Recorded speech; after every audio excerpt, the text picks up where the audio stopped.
Hello दोस्तों, आप सभी लोगों का स्वागत है हमारे YouTube channel DA math class में।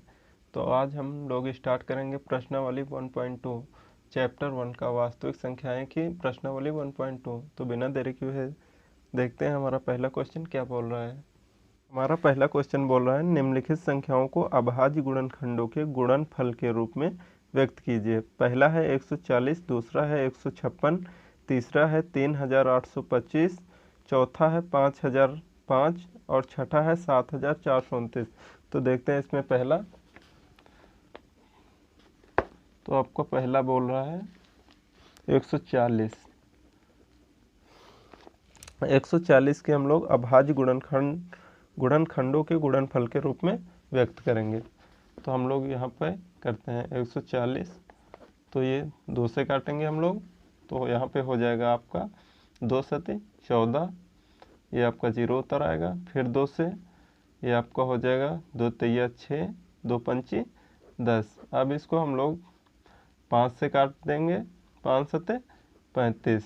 तो हम लोग यहाँ पे 140 को लिख सकते हैं 140 बराबर, यहाँ पे देखिए 2 बार है तो 2 की पावर 2 इंटू 5 एक बार है तो 5, 7 एक बार है तो 7। ये हो गया आपका पहले का आंसर। देखते हैं दूसरा नंबर। दूसरा है आपका 156। तो 156 के हम लोग गुणनखंड करेंगे। तो गुणनखंड करेंगे तो यहाँ हम लोग 2 से काटेंगे तो आएगा 2 सती 14, बचेगा एक इधर तो 2 8 16, यहाँ पर आपका हो जाएगा 78। फिर हम लोग काटेंगे 3 से, तो 3 से काटेंगे 3 इक्के 3, 3 त्रिक का 9, आपका ये कट जाएगा। ठीक, तो यहाँ पे हम 156 को लिख सकते हैं 2 गुणे 2 गुणे 3 गुणे 13। तो 2 बार है तो 2 की पावर 2 इंटू 3 इंटू 13। तो ये आपका आंसर होगा। सेम इसी प्रकार तीसरा देखेंगे। तीसरा हमारा है 3825। तो इसके हम गुणनखंड करेंगे तो 3 इक्के 3, 3 दून 6, आपका यहाँ 2 बच गया, 2 इधर तो 3 सत्ते 21, आपका 1 यहाँ बच गया तो साइड में जाएगा तो यहाँ आपका 15 हो गया, तो 3 पची 15। तो ये आपका फिर 3 से काटेंगे तो 3 चौक 12, अब 3 दून 6, 3 पच 15। अब 5 से काटेंगे हम लोग तो 5 5 40, यहाँ 2 इधर देगा तो ये आपका हो जाएगा 25, तो 5 25, ये आपका आ जाएगा 17। तो हम लोग 3825 को लिख सकते हैं 3 इंटू 3 इंटू 5 इंटू 5 इंटू 17। तो हम लोग फिर आगे लिखेंगे तो 3 यहाँ पर देखिए 2 बार है तो हम लोग लिख सकते हैं 3 की पावर 2 इंटू 5 भी 2 बार है तो 5 की पावर 2 इंटू 17। तो ये हो गया आपका आंसर। देखते हैं इसी में चौथा नंबर क्वेश्चन। 5005 के गुणनखंडों अभाज्य गुणनखंडों के गुणनफल के रूप में व्यक्त करेंगे। तो यहाँ पर देखिए बोला है 5005, तो हम लोग 5 से काटेंगे तो ये आपका हो जाएगा, एक बार में जाएगा, दोनों 0 उतरेगा। फिर 5 से काटेंगे एक बार में। फिर आगे हम लोग इसको 7 से काटेंगे, क्योंकि 5 से तो कटेगा नहीं, क्योंकि लास्ट में 0 होना चाहिए या फिर 5 होना चाहिए। तो 7 से काटेंगे तो 7 इक्के 7, यहाँ आपका बचा 3, तो यहाँ आपका हो गया 30, 7 चौक 28, यहाँ आपका बचा 2, 7 रुक 21। फिर हम लोग 11 से काट लेंगे तो इसी प्रकार आपका 13 आएगा लास्ट में। तो आगे हम लोग 5005 को लिख सकते हैं 5 इंटू 7 इंटू 11 इंटू 13। तो ये आपका हुआ आंसर। यहाँ पर कोई भी संख्या डबल बार नहीं है। तो देखते हैं क्वेश्चन नंबर 6। क्वेश्चन नंबर 6 हमारा है 7429। तो 7429 को हम लोग गुणनफल के रूप में व्यक्त करेंगे। तो 17 देखो, पहले तो हम छोटी से छोटी संख्या से काटेंगे, जब नहीं कटेगा तब हम जाएंगे बड़ी संख्या पे। तो 17 से ये हमारा कटेगा। तो देखते हैं 17 से ये हमारा कट जाएगा इतने बार में। फिर उसके बाद छोटी से छोटी संख्या से काटेंगे, नहीं कटेगा तो बड़ी संख्या से, तो फिर 19 से काटेंगे। तो यही इसी प्रकार हम लोग लिख सकते हैं 729 को 17 इंटू 19 इंटू 23। ये हुआ आपका आंसर। देखते हैं क्वेश्चन नंबर 2 हमारा क्या बोलता है। 2 नंबर क्वेश्चन हमारा बोल रहा है पूर्णांकों के निम्नलिखित युग्मों के एचसीएफ और एलसीएम ज्ञात कीजिए तथा इसकी जांच कीजिए कि दो संख्याओं का गुणनफल बराबर एचसीएफ इंटू एलसीएम है। पहला आपका क्वेश्चन है 26 और 91, दूसरा है 510 और 92, तीसरा है 336 और 54। तो देखते हैं पहला 26 और 91। 26 और 91। तो सबसे पहले हम लोग 26 और 91 के गुणनखंड करेंगे। तो 26 के करते हैं हम लोग, ये कटेगा आपका 13 से, तो 13 दूना 26। और इसी प्रकार 91 के गुणनखंड करेंगे, ये भी 13 से, तो 13 सत्ती 91। तो हम लोग 26 को लिख सकते हैं 26 बराबर 2 इंटू 13, और 91 को लिख सकते हैं 13 इंटू 7। इसमें 13 की घात 1, 13 की घात 1, इसमें 7 की 1 घात है और 2 की भी 1 घात है। तो हम लोग लिखेंगे यहाँ पर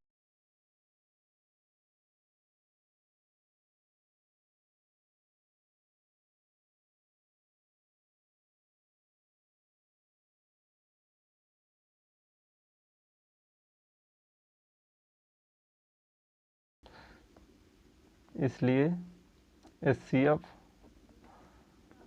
आपका 26 और 91 का हो जाएगा 13। उसके बाद यहाँ पर हम लोग लिखते हैं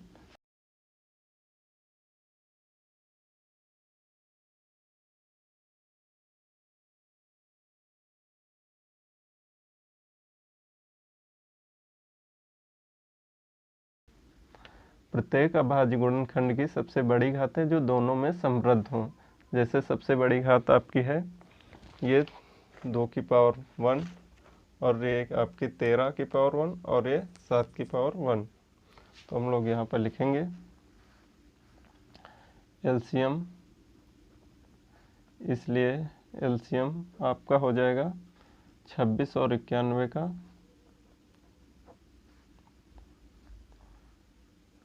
2 इंटू 13 इंटू 7। तो हम लोग इसका गुणा कराएंगे, तो ये आपका निकलेगा 13 दूना 26, आपका 13 दूना 26, 26 और 26 सत्ते आपको हो जाएगा 182। अतः यहाँ पर लिखेंगे अतः दोनों संख्याओं का गुणनफल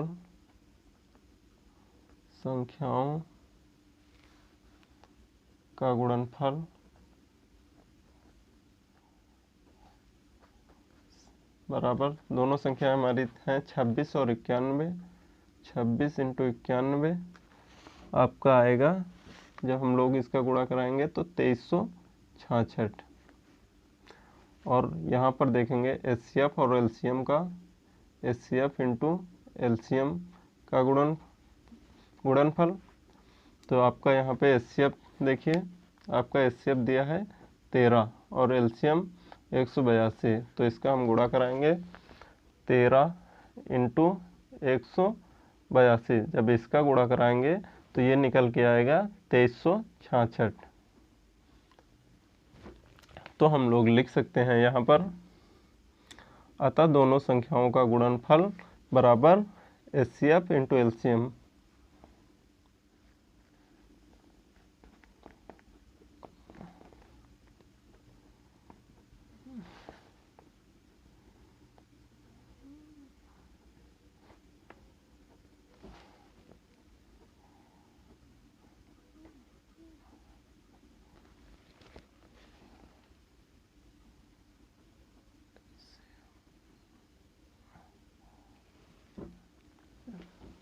ये हो गया आपका आंसर। देखते हैं इसी में 2 नंबर का दूसरा क्वेश्चन।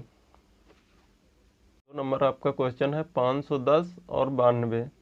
तो सबसे पहले हम 510 और 92 के गुणनखंड कर लेंगे। तो यहाँ पे गुणनखंड करेंगे, 2 से काटेंगे तो आपका ये आएगा 255। उसके बाद 3 से काटेंगे तो आपको 85 आएगा, और उसके बाद 5 से काटेंगे तो 17 आएगा। उसके बाद इसी प्रकार हम लोग 92 के भी गुणनखंड कर लेंगे। 2 से काटेंगे तो 46 आएगा, उसके बाद फिर 2 से काटेंगे तो 23 आएगा। तो हम लोग यहाँ पर 510 को लिख सकते हैं 2 गुणे 3 गुणे 5 गुणे 17 ये, और 92 को हम लोग लिख सकते हैं 2 गुणे 2 गुणे 23। तो यहाँ पर 2 आपका 2 बार है, तो हम लोग लिख सकते हैं 2 की पावर 2 इंटू 23। तो यहाँ पर देखें 2 की पावर 1, ये 2 की पावर 1 प्रत्येक उभयनिष्ठ अभाज्य गुणनखंड की सबसे छोटी घात है, इसलिए आपका एचसीएफ हो जाएगा 510 और 92 का 2 की पावर 1 बराबर आपका 2। उसके बाद प्रत्येक अभाज्य गुणनखंड की सबसे बड़ी घातें जो दोनों में संबंधित हो, जैसे 2 की power 2 into 3 into 5 into 17 into 23। तो आपका इसीलिए आपका ये एलसीएम हो जाएगा 510 और 92 का। जब हम लोग इसका गुणा कराएंगे तो आपका निकल के आएगा 23,460। उसके बाद हम लोग जांच करेंगे दोनों संख्याओं का गुणनफल। दोनों संख्याएं आपकी दी गई हैं 510 और 92। तो 510 और 92 का जब गुणा कराएंगे हम लोग तो यहाँ पे आएगा 46,920। उसके बाद हम लोग एलसीएम और एचसीएफ का भी गुणनखंड कराएंगे। तो आपका यहाँ पर देखिए आपका एचसीएफ निकल के आया 2 और एलसीएम निकल के आया 23,466। तो हम लोग जब गुणा कराएंगे तो यहाँ पर हमें संख्या प्राप्त होगी 46,920। तो यहाँ पर लिखेंगे सबसे नीचे हम लोग, अतः दोनों संख्याओं का गुणनफल बराबर एचसीएफ इंटू एलसीएम। तो ये आपका आंसर हो जाएगा। उसके बाद हम लोग आगे देखते हैं क्वेश्चन नंबर 2 का तीसरा क्वेश्चन हमारा है 336 और 54 का एलसीएम और एचसीएफ निकालना है और जांच भी करना है। तो सबसे पहले हम लोग 336 और 54 के दोनों के गुणनखंड कर लेंगे। तो इसके गुणनखंड करेंगे, 2 से काटेंगे तो यहाँ आपका 168 आ जाएगा। फिर हम लोग 2 से काटेंगे तो 84, फिर 2 से काटेंगे तो 42, फिर 2 से काटेंगे तो 21, फिर 21 2 से कटेगा नहीं, फिर 3 से काटेंगे तो यहाँ पर 7 आ जाएगा। इसी प्रकार 54 के करेंगे गुणनखंड तो 2 से काटेंगे तो आपका 27 आ जाएगा। 27 2 से कटेगा नहीं तो फिर हम लोग 3 से काटेंगे, तो 3 से काटेंगे तो आपका 9 आ जाएगा। फिर 3 से काटेंगे तो फिर यहाँ पर 3 आ जाएगा। इसी प्रकार हम लोग 336 को लिख सकते हैं 2 की पावर 4, क्योंकि यहाँ पर 2 4 बार है, 1 2 3 4 4 बार है, तो 2 की पावर 4 इंटू 3 इंटू 7 हम लोग लिख सकते हैं। इसी प्रकार 54 को हम लोग लिख सकते हैं 2 इंटू 3 की पावर 3, क्योंकि 3 बार है यहाँ पर 3, आप लोग देख पा रहे हैं। तो हम लोग आगे लिखेंगे यहाँ पर, क्योंकि इसमें देखिए 2 भी उभयनिष्ठ है और 3 भी उभयनिष्ठ है। तो 2 की पावर 1 और 3 की पावर 1 प्रत्येक उभयनिष्ठ अभाज्य गुणनखंड की छोटी घातें हैं, इसीलिए एचसीएफ 336 और 54 का आपका एलसीएम हो जाएगा 2 इंटू 3 बराबर मतलब 6 आपका एचसीएफ हो जाएगा। प्रत्येक अभाज्य गुणनखंड की सबसे बड़ी घातें जो दोनों में समृद्ध हो, जैसे 2 की पावर 4, 3 की पावर 3, 3 की पावर 3 और 7। इसीलिए एलसीएम आपका हो जाएगा 336 और 54 का 2 की पावर 4 इंटू 3 की पावर 3 इंटू 7। हम लोग इसको जब खोलें पावर हटाएंगे तो ये आपका हो जाएगा 16 इंटू 27 इंटू 7। तो जब हम लोग इसका गुणा कराएंगे तो ये आपका निकल के आएगा 3024। हम लोग जब जांच करेंगे तो दोनों संख्याओं का गुणनफल बराबर, दो संख्याएं आपकी दी गई हैं 336 इंटू 94। जब हम लोग इसका गुणा कराएंगे तो आपका निकल के आएगा 18,144। इसी प्रकार हम लोग एचसीएफ और एलसीएम का भी गुणनखंड निकालेंगे तो आपका निकल के आएगा, आपका एचसीएफ यहाँ पर देखिए निकला है आपका 6 और एलसीएम आपका निकला है यहाँ पे 3024। तो दोनों को जब गुणा कराएंगे तो हमें संख्या प्राप्त होगी 18,144, जो कि दोनों संख्याओं के गुणनफल के बराबर है। तो हम लोग लिखेंगे यहाँ, अतः दोनों संख्याओं का गुणनफल बराबर एचसीएफ इंटू एलसीएम। ये आपका आंसर हो गया। देखते हैं क्वेश्चन नंबर 3 नंबर क्वेश्चन हमारा बोल रहा है अभाज्य गुणनखंडन विधि द्वारा निम्नलिखित पूर्णांकों के एचसीएफ और एलसीएम ज्ञात कीजिए। तीसरे में आपका पहला है 12, 15 और 21, दूसरा है 17, 23 और 29, तीसरा है 8, 9 और 25। तो सबसे पहले हम लोग तीसरे का तीसरा करते हैं, उसके बाद पहला दूसरा करेंगे। तो आपका तीसरा बोल रहा है 8 9 और 25 और 25। तो सबसे पहले हम लोग 8 9 और 25 के गुणनखंड कर लेंगे। तो 8 के करेंगे सबसे पहले, 2 चौको 8, 2 दूना 4, उसके बाद फिर 2 से यहाँ पर आपका 1 आ जाएगा। उसी प्रकार 9 के करेंगे हम लोग, तो 3 त्रिका 9, उसके बाद 3 के 3। इसी प्रकार 25 के भी गुणनखंड करेंगे, 5 चम 25, 5 के 5। तो हमारा यहाँ पर हम लोग 8 को लिख सकते हैं, 8 बराबर, यहाँ पर लिखते हैं 8 बराबर 2 गुणे 2 गुणे 2 इंटू 1। तो हम लोग इसको सीधा सीधा लिख सकते हैं 2 की पावर 3 इंटू 1, क्योंकि यहाँ पर 2 आपका 3 बार है। हम लोग 9 को लिख सकते हैं 3 इंटू 3 इंटू 1। तो हम लोग सीधा सीधा लिख देंगे यहाँ पर 3 की पावर 2 इंटू 1। हम लोग इसी प्रकार 25 को भी लिखेंगे, 25 को लिखेंगे 5 इंटू 5 इंटू 1 बराबर 5 2 बार है, तो 5 की पावर 2 इंटू 1 लिख सकते हैं हम लोग। यहाँ पर आपका 1 जो है, यहाँ पर हम लोग लिखेंगे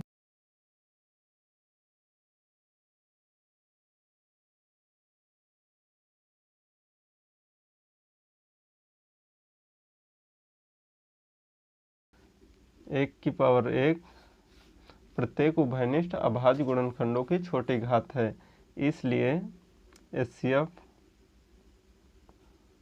आपका हो जाएगा 8 9 25 का, 8 9 और 25 का 1। उसके बाद हम लोग लिखेंगे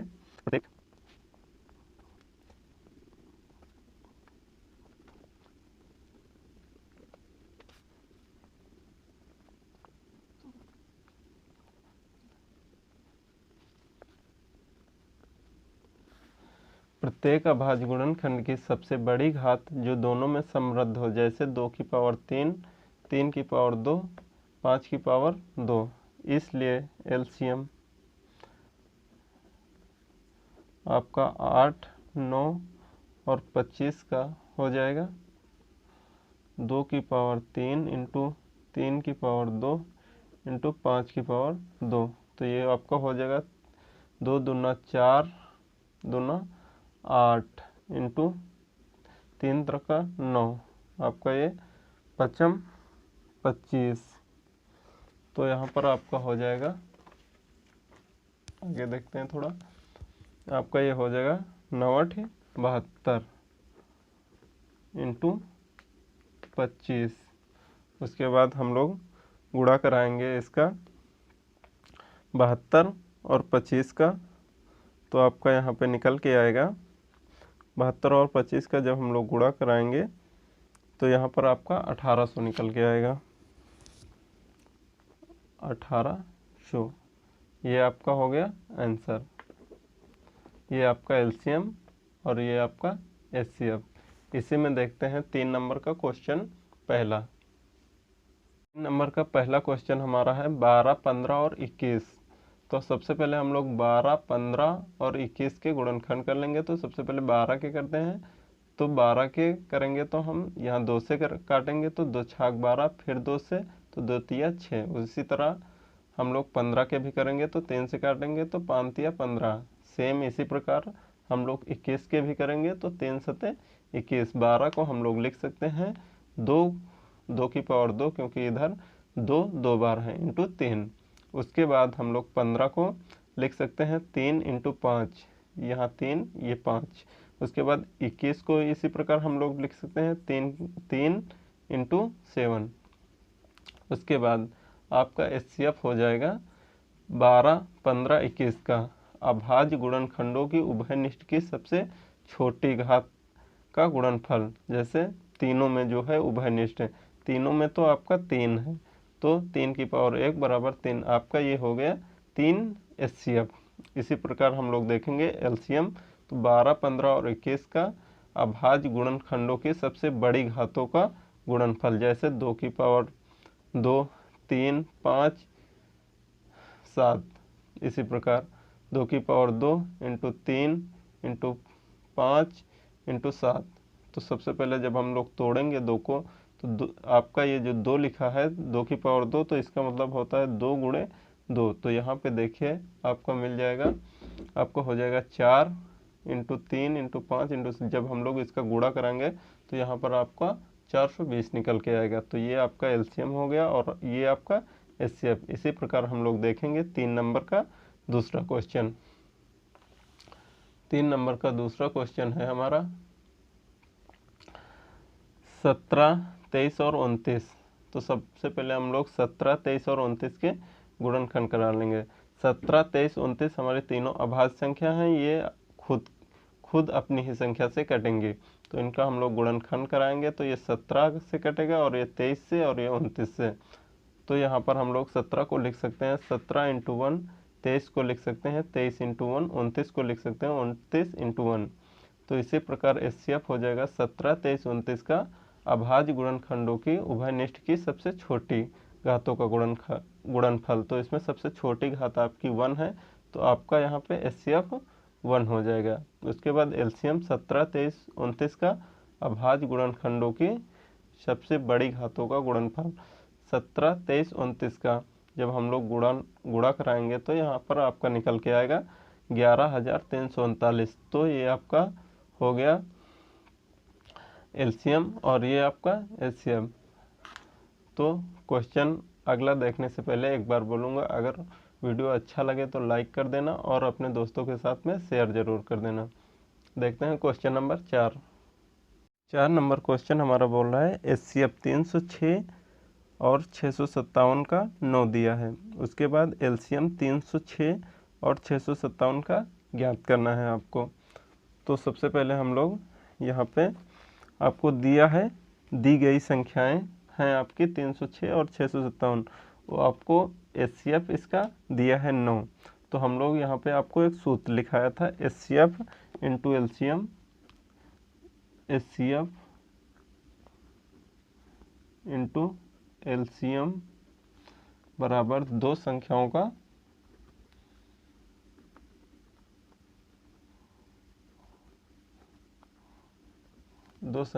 गुणनफल।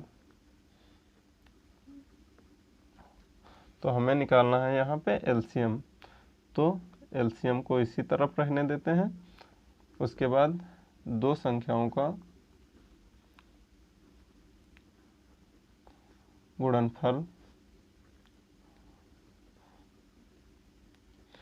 आपका एचसीएफ इधर आपका इनटू में है, इधर आपका भाग में आ जाएगा, डिवाइड में।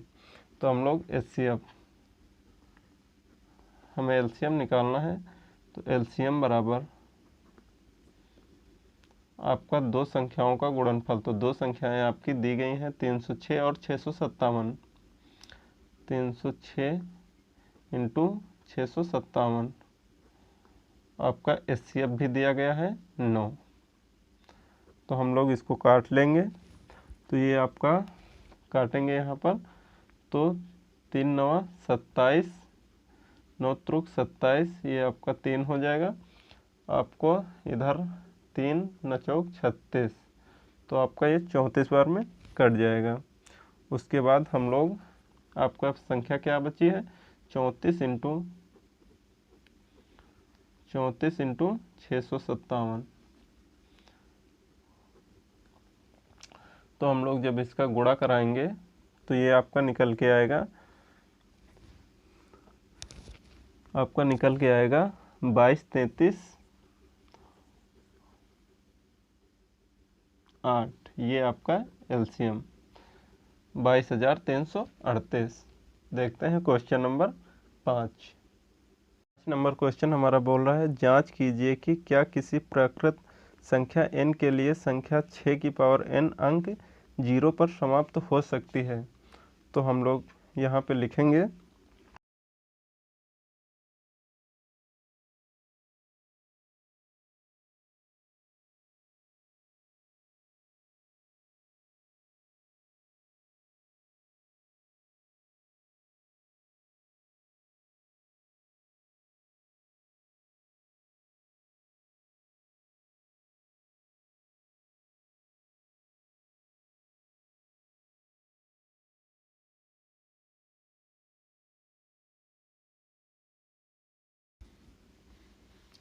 हम जानते हैं कि कोई भी प्राकृत संख्या जो शून्य पर समाप्त होती है वह 5 से विभाज्य होती है, इसीलिए उसके अभाज्य गुणनखंडों में अभाज्य संख्या 5 होनी चाहिए।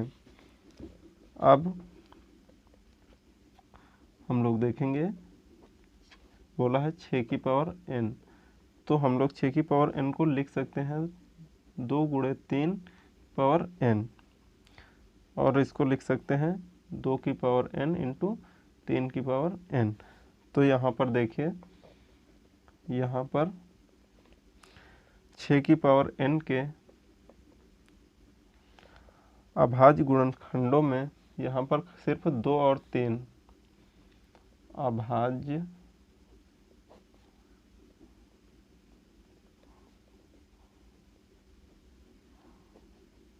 गुणनखंडों में केवल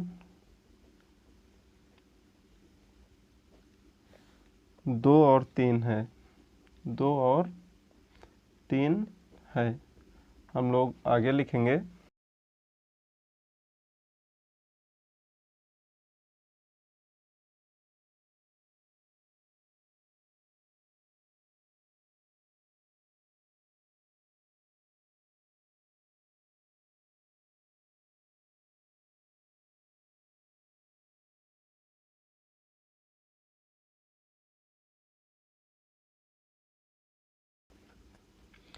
तो यहाँ पर अंकगणित की आधारभूत प्रमेय के अनुसार ये गुणनखंड अद्वितीय है, इसीलिए 6 की पावर n के अभाज्य गुणनखंडों में केवल संख्या 5 नहीं आ सकती।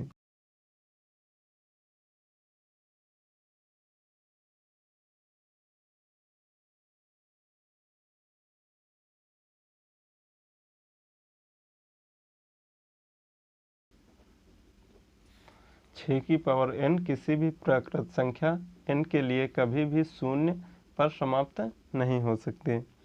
तो देखते हैं हम लोग इसी प्रकार अगला क्वेश्चन नंबर 6। क्वेश्चन नंबर 6 बोल रहा है, व्याख्या कीजिए कि 7 × 11 × 13 + 13 और 7 × 6 × 5 × 4 × 3 × 2 × 1 + 5 भाज्य संख्याएं क्यों हैं। तो यहाँ पर आपकी पहली संख्या दिया है,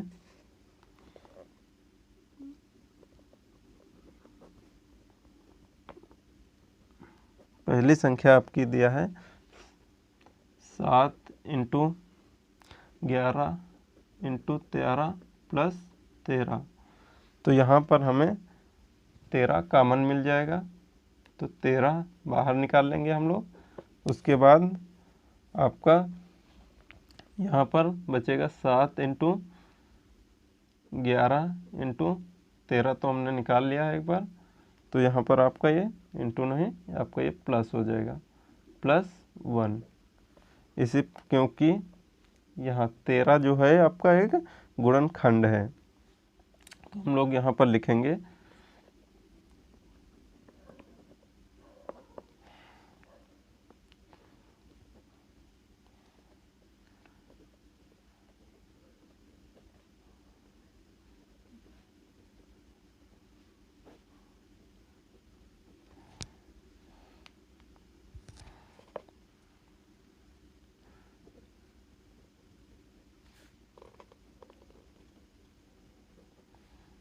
तेरह भाज्य है, क्योंकि यहाँ 13 एक गुणनखंड है, दी गई संख्या 13 से भाज्य है। इसी प्रकार देखेंगे दूसरी संख्या,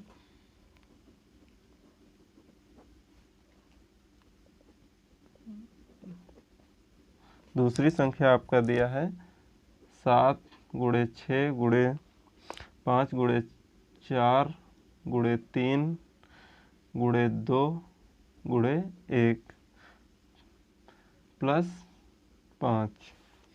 तो यहाँ पर देखिए आपका 5 2 बार है, तो एक बार बाहर निकाल लेंगे। उसके बाद आपका बचेगा 7 × 6 × 4 × 3 × 2 × 1 + 1, क्योंकि 5 हमने बाहर निकाल लिया। तो यहाँ पर आप यहाँ पर लिखेंगे हम लोग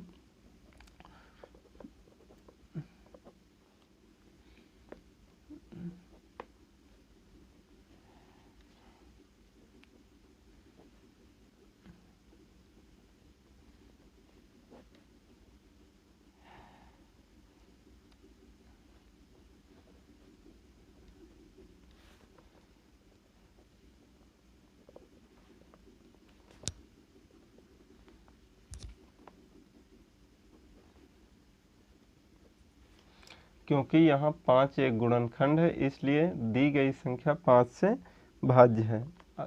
उसके बाद आगे लिखेंगे हम लोग यहाँ पर अतः 7 पहली संख्या, 7 गुणे 11 गुणे 13 प्लस 13 और 7 गुणे 6 गुणे 5 गुणे 4 गुणे 3 गुणे 2 गुणे 1 प्लस 5 दोनों भाज्य संख्याएं हैं। दोनों भाज्य संख्याएं हैं।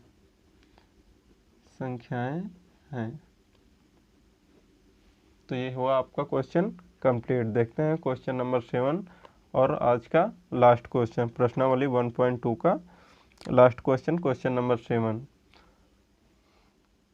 क्वेश्चन नंबर 7 बोल रहा है किसी खेल के मैदान के चारों ओर एक वृत्ताकार पथ है। इस मैदान का एक चक्कर लगाने में सोनिया को 18 मिनट लगते हैं, जबकि इसी मैदान का एक चक्कर लगाने में रवि को 12 मिनट लगते हैं।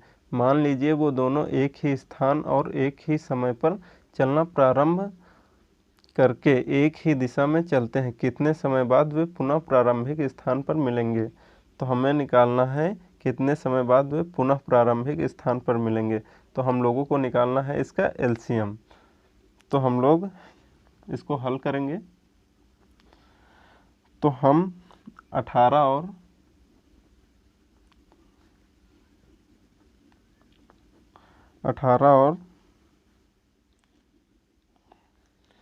12 का एलसीएम ज्ञात करेंगे।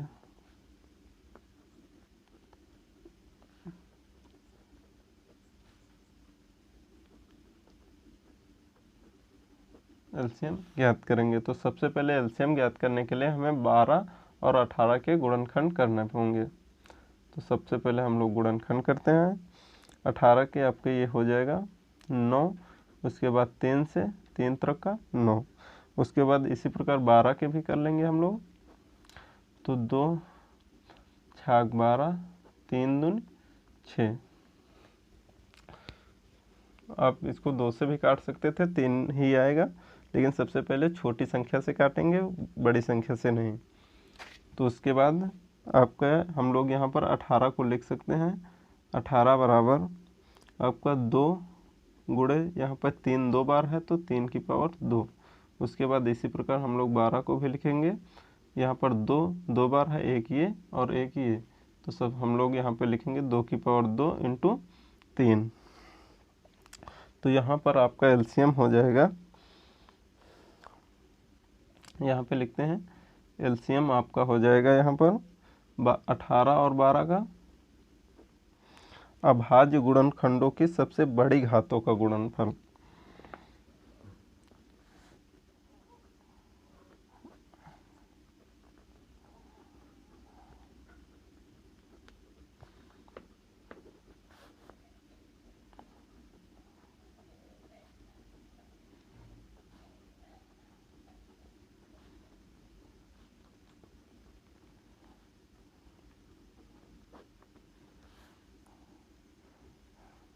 सबसे बड़ी घातें आपकी हैं 2 की पावर 2 इंटू 3 की पावर 2। ये आपकी ये बड़ी घात है और ये 3 की पावर 2। तो ये आपका हो जाएगा 2 दूना 4, 3 तरह का 9, 4 नया 36। तो हम लोग यहाँ पर आगे लिखेंगे अतः सोनिया और रवि एक ही स्थान से चलने के बाद दोबारा 36 मिनट बाद प्रारंभिक स्थान पर मिलेंगे।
तो आपका ये क्वेश्चन समाप्त हुआ यहीं पे।